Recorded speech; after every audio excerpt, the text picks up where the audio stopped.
हो का करतनी बैठल बानी। अरे ऐसे काहे बोला तारू, हम तार सब ख्वाहिश पूरा कर देम। ठीक है बा, तनी सुगर रंग के छोला लिया न दी।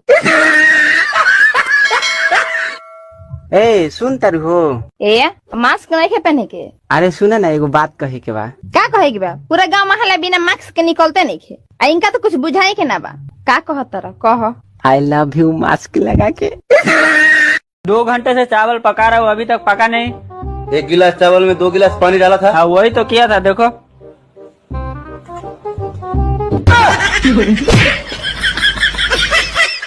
अच्छा बेबी, ऐसा कौन सा जानवर है जो पहले इंसान को अपने जाल में फंसाता है फिर उसे तड़पा तड़पा के मारता है? मुझे क्या देख रहे हो, बताओ ना। अच्छा एक बात बताइए, इस असंभव काम को संभव करने के बाद क्या कहना चाहेंगे आप? हम तो ठेपा मार हैं, तो हम क्या कहेंगे भैया? कुछ तो कहिए। चल तारू पियल जा। अब उनमें तेरे को क्या अच्छा लगता है? इतना सोच रहे है तू? रुक रही। यानी तेरे को कुछ नहीं पता? अरे रुकना, सोचने देना। हाँ तेरी मुस्कान बहुत अच्छी है। हाँ उसे भी तो अपन लट्टू हो गया। माँ मुझे कुछ दिखाई नहीं दे रहा माँ। ठंडे पानी से